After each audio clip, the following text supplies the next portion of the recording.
12 साल का जब मैं था तो ऐसे ही सडनली मैं वॉशरूम में था। वॉशरूम में हाथ धोते धोते वक्त मुझे एक डाउट आया। मैं अपने आप को समझा रहा हूँ ये वहम है। मैं अपने आप को कह सकता हूँ कि मैं मतलब मारता भी था। तो अब आप बिल्कुल नॉर्मल रहते हो, जैसे पहले एंग्शियस हो जाते थे, कंपल्शन करे बिना मन नहीं मानता था, बिल्कुल नॉर्मल। नहीं, अब ऐसा कुछ नहीं है। पहले तो मैं डाउटफुल था कि यार मुझे नहीं करनी एक्सरसाइज, मुझे कुछ मेडिटेशन नहीं करना। सो क्या मैसेज देना चाहेंगे आप उन लोगों को जो निराश होकर घर पे बैठे हुए हैं, ओसीडी से बहुत परेशान हैं? अब वैसे पहले तो मैं हेलो माय डियर वंस, बेहद खुशी के साथ ये रिकवरी वीडियो में शूट कर रही हूँ और मेरे साथ है पार्थ, जो कभी परफेक्शन की वजह से ओसीडी के लूप में फंस गया था, लेकिन आज पूरी तरह से उस लूप से बाहर आ गया है। और बेहद खुशी मुझे इसलिए हो रही है क्योंकि पार्थ ने जैसा जैसा बताया गया वैसा वैसा फॉलो किया। वो डेडिकेशन, वो फॉलो करने में कंसिस्टेंसी और पूरा सरेंडर, और साथ के साथ फैमिली का अनकंडीशनल सपोर्ट। अगर ऐसी सपोर्ट करने वाली फैमिली हो जहां पर पेरेंट्स इतने अंडरस्टैंडिंग हो कि अगर बच्चे को कोई चैलेंज आ रहा है तो उसकी सपोर्ट कर रहे हैं, और वो भी अनकंडीशनल सपोर्ट और पूरी तरह से सरेंडर के साथ, पूरी फैमिली बस एक ही बात चाहती है कि किसी भी तरीके से पार्थ बस ठीक हो जाए। तो इतना सपोर्ट, इतना प्यार और इतना विश्वास आज रंग ला चुका है और हमारे साथ पार्थ है रिकवरी के बाद। अभी हमने सेलिब्रेट भी किया है और बेहद खुशी के साथ हम ये वीडियो शूट कर रहे हैं। आज हम पार्थ के मुंह से ही सुनेंगे उनकी ओसीडी की जर्नी और वो कैसे बिना किसी दवाई के रिकवर हुए। सो पार्थ, कंग्रेचुलेशंस बेटा। आप बताओ लोगों को कि किस तरीके से आप लूप में फंसे थे और कैसे बाहर आए। हाँ, तो ये कहानी वैसे तो 8 साल पहले शुरू होती है। 8 साल पहले मैं अभी जैसे मैं 20 साल का हूँ, तो 12 साल का जब मैं था तो ऐसे ही सडनली मैं वॉशरूम में था। वॉशरूम में हाथ धोते धोते वक्त मुझे एक डाउट आया कि कितने बार हाथ धोना चाहिए। फिर ये डाउट मैंने अपने मम्मी पापा से कंफर्म करा। हाँ, उस समय तो वो ठीक हो गया, लेकिन बार बार अगले दिन से वो डाउट मुझे बार बार स्ट्राइक करता रहा। तो मैं बार बार मम्मी पापा से पूछता रहा कि कितनी बार हाथ धोने चाहिए, या अगर मैं कोई चीज छू रहा हूं तो उस चीज पे भी अब मुझे डाउट आने लगा कि ये चीज साफ है या नहीं। तो ये ऐसे शुरू हुआ, फिर ये बढ़ता गया धीरे धीरे। ये मैंने मम्मी पापा को तो नहीं बताया, लेकिन मैं फिर अपने आप ही इसे डील करने लगा, क्योंकि मेरा मानना ऐसा है कि मैं अपने मम्मी पापा को परेशान नहीं करना चाहता, या कोई भी बच्चा नहीं करना चाहेगा। तो मैं धीरे धीरे समझाता रहा, मैं मानता रहा कि ये वहम है मेरा। तो मैं धीरे धीरे अपने आप को डांट कर, कैसे भी बाथरूम में घंटों बिताकर अपने आप को समझाता था। तो फिर मेरे ओसीडी रिचुअल शुरू हो गए, हैबिट शुरू हो गई। मैं अपने आप को समझा रहा हूँ ये वहम है। मैं अपने आप को कह सकता हूँ कि मैं मतलब मारता भी था। तो जैसे ये सब शुरू हुआ तो टाइम लगा, लेकिन थोड़ा बहुत कंट्रोल में आया, मेरे खुद के कंट्रोल से। तो 2-3 साल लगे। 2-3 साल में ये थोड़ा कंट्रोल आ गया था। उसके बाद हम शिफ्ट होते हैं दूसरे फ्लैट में। तो दूसरे फ्लैट में ये नॉर्मल था सब। अब मेरी नॉर्मल थिंकिंग थी और मैं स्कूल भी आराम से जाता था। पहले तो जैसे स्कूल में भी मुझे डाउट आने लगा था कि ये बेंच गंदी है या वो है। मैं वॉशरूम तक नहीं जाता था स्कूल में। फिर कुछ साल बाद जब मैं जैसे ही फ्लैट में शिफ्ट हुए तो ये 2-3 साल तक फ्लैट में भी नॉर्मल रहा। फिर उसके बाद ये सडनली जैसे ही मैं 12th ग्रेड में आया, ये एकदम से स्ट्राइक हुआ और मुझे हिट करने लगा कि ये साफ तो है। मैं ट्यूशन पढ़ने जाता था, जैसे मैं बार बार अपनी स्कूटी का लॉक चेक करता था। वो चेक करने के बाद मैं जैसे ही अपने ट्यूशन सर की गेट से जाता था तो गेट भी बार बार मैं चेक करने लगा।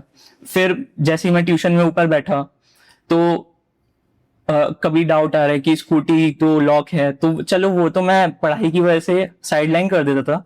लेकिन फिर कुछ टाइम बाद मुझे ट्यूशन में भी थोड़ा डाउट आने लगा। मैं घर जाते ही हैंड वॉश करने लगा बहुत। मम्मी पापा ने नोटिस तो किया कि ये हैंड वॉश इतना क्यों कर रहा है। अब उनको पता तो नहीं था ऐसा भी कुछ हो सकता है।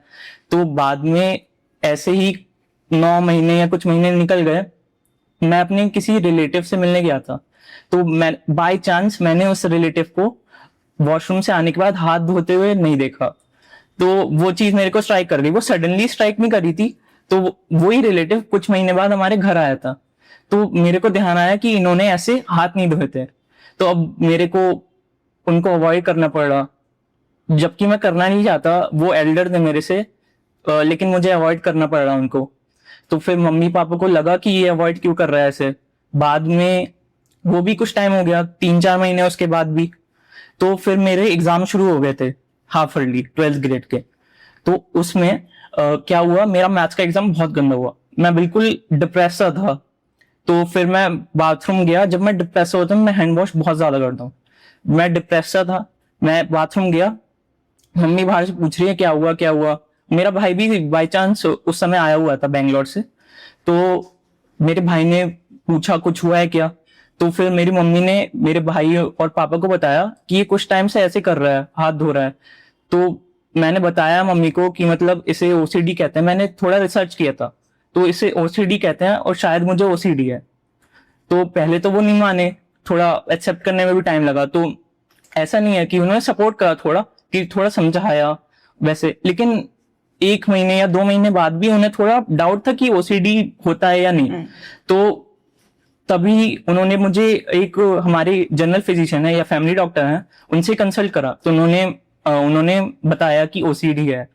तो फिर मेरे मम्मी पापा ऐसे ही अभी आसपास में, क्योंकि 12th ग्रेड था तो इसलिए आसपास में डॉक्टर्स सर्च करने लगे।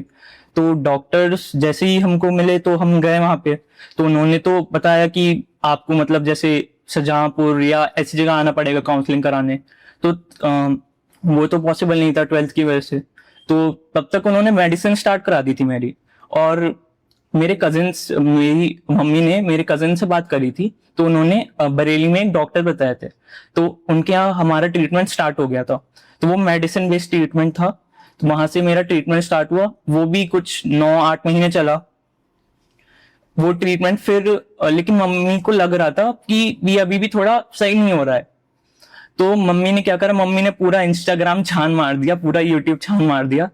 तो मैम के बारे में पता चला, तो मम्मी ने जैसे ही मैम के बारे में पता चला तुरंत मामा को कॉल लगाया, मामा ने बिल्कुल सर्च करा, मामा ने कांटेक्ट करा।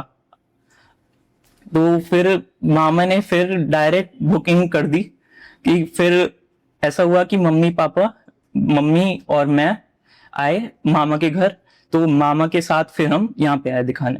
तो पहले तो मैं डाउटफुल था कि यार मुझे नहीं करनी एक्सरसाइज, मुझे कुछ मेडिटेशन नहीं करना, मैं ऐसे ही ठीक हूँ। लेकिन मम्मी ने भी फोर्स करा, करो करो ये एक्सरसाइज करोगे तुम। तो फिर पहले दिन तो मैं आया, जैसे आपसे मिला मुझे मतलब आपका नेचर बहुत अच्छा लगा, जैसे आप पोलाइट आप बोल रहे थे मेरे से, तो मुझे सच में बहुत अच्छा लगा। मुझे लगा चलो थोड़ा ट्राई मारते हैं, तो समझा रहे हैं लोग तो ट्राई मारते हैं थोड़ा। तो फिर मैं एक्सरसाइज करना स्टार्ट करी। थोड़े दिन तो थोड़ा आलस रहा कि एक्सरसाइज चलो कर लेते हैं, करी एक्सरसाइज थोड़ा, लेकिन 1-2 महीने थोड़ा मेरे में भी इतना डेडिकेशन नहीं था तब तक। तो सिम्टम्स तो थे तब भी, लेकिन फिर धीरे धीरे मैं एक्सरसाइज कंटिन्यू करता रहा, थोड़े चेंजेस दिखने लगे। चेंजेस जैसे ही दिखने लगे तो आगे कंटिन्यू करते रहे हम थेरेपी। तो थेरेपी कंटिन्यू हुई, तो मैम को मैंने अपनी बातें बताई, अपनी ट्रिगर पॉइंट्स बताए, तो मैम ने समझा और उनको क्योर बताया उनका, और बहुत सारी चीजें भी मुझे सजेस्ट करी जो मैं आज भी फॉलो करता हूँ। बिल्कुल, आपके जैसे बेस में बेटा एक परफेक्शनिज्म का एटीट्यूड जो एक होता है ना, क्योंकि आपकी मदर की भी थोड़ी सी परफेक्शन की एक नेचर रही है, और हमें पता नहीं होता कि ये हमारा जो पैटर्न है वो कभी हमें एक लूप में भी फंसा सकता है। और जो भी दिमाग है, अगर वो कोई भी थॉट देता है, जरूरी नहीं हर थॉट को एड्रेस करना या हर डाउट को रीअश्योर करना। लेकिन इनिशियली जब आप छोटे थे, आपको ये पैटर्न आया था, तो समझ ही नहीं पाता इतना छोटा बच्चा ना कि मुझे चेक करना है, रीअश्योर करना है, नहीं करना है। तो कभी आप अपने पेरेंट्स से रीअश्योरेंस ले रहे हो, कभी खुद को रीअश्योर कर रहे हो, दोबारा से वॉश कर कर कोई भी चीज क्लीन कर कर, वो धीरे धीरे धीरे धीरे। तो जब हमने आपका रूट पकड़ा कि इसमें परफेक्शनिज्म अंदर बेस में बैठा हुआ है, क्योंकि ओसीडी में जो भी बेस में आपके मेटा फियर्स होते हैं, जो भी आपके मेटा बिलीव्स होते हैं, उन्हीं को एड्रेस किया जाता है, क्योंकि स्टोरी तो सबकी अलग अलग हो जाती है। तो वो चीजें जब आपने शुरुआत में, जैसे अभी आपने शेयर किया कि इनकंसिस्टेंट है, और एक थोड़ा सा एक होता है ना बच्चों को एक्सरसाइज करते हुए या बच्चों को इस तरीके की प्रैक्टिसेस बताओ कि अब आपको डाइट चेंज करनी है या आपको रूटीन चेंज करना है, तो शुरुआत में आपके लिए नहीं, जो आपकी एज के सारे बच्चे आते हैं उन सब के लिए एक डिफिकल्ट सा होता है कि ये क्या बता रहे हैं, कहाँ फंसा रहे हैं हमें और इससे क्या होगा। लेकिन धीरे धीरे जब उसके बेनिफिट सामने आने लगते हैं तो फिर आप कंसिस्टेंट हो जाते हो और फिर बाद में आप जैसे कंसिस्टेंट हो गए, एक सरेंडर कर दिया कि अगर मैम कह रही है तो करना ही है, एक डेडिकेशन से किया और उसी का ये रिजल्ट है कि अब आप यहाँ पर हो। तो अब आप बिल्कुल नॉर्मल रहते हो, जिससे पहले एंग्शियस हो जाते थे, कंपल्शन करे बिना मन नहीं मानता था, बिल्कुल नॉर्मल, दिमाग शांत रहता है। अब कुछ इस तरीके के थॉट बॉदरेशन स्कैनिंग तो नहीं चलती है? नहीं, अब ऐसा कुछ नहीं है। अब ऐसा कुछ नहीं है, रिलैक्स। अब परफेक्शन का आता भी है, मैं समझा देता हूँ, नहीं परफेक्ट कुछ नहीं होता, नथिंग इज 100% परफेक्ट। तो मैं यही डायलॉग अपने आप को बोलता रहता हूँ, जैसा आपने भी बताया था वो भी चीजें मैं अप्लाई करता हूँ तो सॉर्ट हो जाता है और कोई ज्यादा स्कैनिंग कुछ जरूरत नहीं पड़ती। मतलब जो आपके सारे ट्रिगर्स बन गए थे कि आपका दिमाग पहले स्कैनिंग करता रहता है ना, वॉशरूम को यूज कर रहा है या कुछ भी, या खुद भी डाउट लग रहा है कि आप टच नहीं कर पा रहे थे, वो सब, या बीच में इंट्रूसिव थॉट्स आने लगे थे, सब गायब हो चुके हैं? हाँ बिल्कुल। थॉट्स वगैरह उस तरीके के कुछ नहीं आते हैं, सब नॉर्मल है एकदम? हाँ सब नॉर्मल। फर्स्ट क्लास, बहुत अच्छा है। तो डेफिनेटली आपकी खुशी तो अभी मैंने देखी है, हम सेलिब्रेट कर रहे थे, केक कटिंग कर रहे थे, तो आपके पेरेंट्स की भी खुशी देखी, आपकी मदर भी बहुत भावुक हो गई और सच में मतलब मैं उन सबको भी बहुत ज्यादा थैंक्स बोलना चाहती हूँ कि मतलब ऐसे पेरेंट्स सबको दें कि ठीक है, शुरुआत में तो बेटा सबको ही समझने में टाइम लगता है कि ये ओसीडी है, ये सबके लिए एक नई टर्म ऐसा होता है कि अच्छा ऐसा भी होता है, तो वो चीज समझने में थोड़ा सा टाइम लग सकता है। लेकिन जब एक बार फैमिली समझ जाती है तो सपोर्ट किया तो वो भी काबिल तारीफ है, क्योंकि आपकी मदर का हर बार साथ आना और हर बार विश्वास रखना कि अगर मैम अभी और बुला रही हैं तो आना ही है, ये नहीं कि जल्दी जल्दी बस खत्म करो। तो वो सब चीजें, फैमिली का जो सपोर्ट है वो भी एक बहुत बड़ी बात है। सो क्या मैसेज देना चाहेंगे आप उन लोगों को जो निराश होकर घर पे बैठे हुए हैं, ओसीडी से बहुत परेशान हैं और कहीं ना कहीं शायद मन में उम्मीद बुझ सी जाती है जिन लोगों के, और उनको ऐसा लगता है कि शायद वो ठीक नहीं हो पाएंगे, तो आप क्या ऐसा मैसेज देना चाहते हैं ताकि वो भी वापस से अपने अंदर उस बुझी हुई उम्मीद को जगा लें और आपकी तरह मेहनत करें और ठीक हो जाए? अब वैसे पहले तो मैं अपने मम्मी पापा, आपको और अपने मामा मामी को बहुत ज्यादा थैंक यू कहना चाहूंगा जी। और मेरी ताई जी को भी मैं थैंक यू कहना चाहूंगा, वो भी मुझे बहुत, और मेरे भाई को जिन्होंने मुझे बहुत सपोर्ट करा। और बाकी बात रही मैसेज की, तो मेरा मैसेज यही रहेगा कि पहले तो आपको लगेगा कि आप में कुछ कमी है या आप में कुछ गलती है, लेकिन ऐसा नहीं है। मैंने वैसे कहीं पढ़ा था कि एक ह्यूमन में बहुत ज्यादा पोटेंशियल होता है, तो ये बात सच है। ह्यूमंस में इतना पोटेंशियल होता है कि वो क्या से क्या कर जाए, तो इस बात पे मैंने बिलीव करा। तो मैं यही बाकी मैसेज देना चाहूंगा कि अपने आप में बिलीव करिए, आप सही हो सकते हैं, वो भी बिना मेडिसिन के आप सच में सही हो सकते हैं। बिल्कुल। तो पार्थ ने बहुत ही अच्छा मैसेज दिया है कि खुद पर भरोसा रखो, क्योंकि ये बात बिल्कुल सही है। जब तक आप खुद पर भरोसा नहीं रखोगे या इस बात पर भरोसा नहीं रखोगे कि ठीक हो जाऊंगा मैं, क्योंकि बिना दवाई के ठीक होना संभव है। आपके सामने पार्थ है, इससे पहले कोई और, इससे पहले कोई और, तमाम वीडियोस हम रिकॉर्ड कर चुके हैं। ये किसी एक की सक्सेस स्टोरी नहीं है, ये हजारों लोगों की सक्सेस स्टोरी है जो मैं आपके साथ शेयर कर चुकी हूं। जो भी इंसान इस बात पर विश्वास रखता है कि वो ठीक हो सकता है, सच में उसके अंदर की पावर्स ही, उसका सबकॉन्शियस माइंड ही उसकी बॉडी को, उसके माइंड के अलग अलग पार्ट्स को हील कर देता है और बिना किसी दवाई के आप हील हो जाते हैं। देखिए, कभी कभी दवाई, इनिशियल सपोर्ट, जब तक आप समझ नहीं पा रहे हैं कि ये चीज एक्चुअल में कैसे ठीक होगी, जरूरत पड़ सकती है, लेकिन अल्टीमेटली इसका जो क्योर है, रूट से जो इस प्रॉब्लम को उखाड़ फेंकना है, वो साइकोथेरेपीज के थ्रू ही पॉसिबल हो सकता है। तो हमने जैसे पार्ट पर hypnotherapy, CBT, ERP, ACT, multiple psychotherapies का इस्तेमाल किया, पूरा एक्सरसाइज, डाइट, लाइफस्टाइल, बहुत कुछ किया। एक लंबी जर्नी होती है ये ओसीडी सफरर से ओसीडी वॉरियर बनने की, वो उस जोन से बाहर निकलकर एकदम फ्रीली शाइन करने की।